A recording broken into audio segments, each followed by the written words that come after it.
நேற்று சாயங்காலம் ஒரு 7 மணிக்கு மேலே என்னன்னே தெரியல, கொஞ்சம் தலைவலியாக இருந்துச்சு. ஹஸ்பண்ட் வேறு அந்நேரம் ஃபோன் பண்ணாங்க, நான் இன்றைக்கி சீக்கிரம் வந்துடுவேன் அப்படின்னு சொல்லிட்டு. அப்போ வர சொல்லியே 2 வாழைக்காவும் பால் பாக்கெட்டும் வாங்கிட்டு வாங்க அப்படின்னு சொல்லியிருந்தேன்னா வர சொல்லியே வாங்கிட்டு வந்துட்டாங்க. வந்தோடனே ஒரு காஃபியை போட்டு குடிச்சிட்டு பையனுக்கும் பால் ஆற்றி கொடுத்துட்டு அவன் பிஸ்கட் முக்கி சாப்பிட்டுட்டு வாயெல்லாம் ஆக்கிட்டான். அவனுக்கு அப்படி கொஞ்சம் களி விட்டுட்டு மதியம் வச்சு புடலங்காய் கூட்டு இருந்துச்சு, அதை அப்படியே தேங்காய் அரைச்சி ஊற்றி சாம்பார் ஆக்கியாச்சு. தோசைக்கு சாப்பிட நல்லா தான் இருக்கும், நான் அப்படி வச்சுருக்கேன், அதனால தான் அப்படி பண்ணியிருக்கேன். அதுக்கப்புறம் பஜ்ஜி மாவு இருந்துச்சு, அப்போ பஜ்ஜி போடலாம் அப்படின்னு சொல்லிட்டு இந்த காய் சீவிர வச்சு பஜ்ஜிக்கு வாழைக்காய் சீவி வச்சுட்டு அப்புறம் பஜ்ஜி மாவு ரெடி பண்ணிட்டேன். பஜ்ஜி மாவு ரெடிமேடாக கிடைக்கும்ல, அதுதான் வாங்கிட்டு வந்திருந்தேன்னா நிறைய இருக்கும்னு பார்த்தா கம்மியாக தான் இருந்துச்சு. அதுக்கப்புறம் அது கூட கடலை மாவு, கொஞ்சம் சிக்கன் மசாலா அதெல்லாம் சேர்த்தா உண்மையிலே பஜ்ஜி சூப்பராக வந்துச்சு.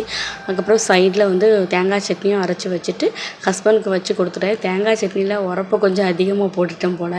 ஹஸ்பண்ட் ரொம்ப உரப்பாக இருக்குது அப்படின்னாங்க, அட்ஜஸ்ட் பண்ணி சாப்பிடுங்க அப்படின்னாச்சு. அப்புறம் நைட்டு தோசை மாவு வாங்கிட்டு வந்திருந்தாங்களா, அதையும் ஒரு சைடு ஊற்றி வச்சுட்டேன். மறக்காமல் வீடியோ பிடிச்சிருந்தா லைக்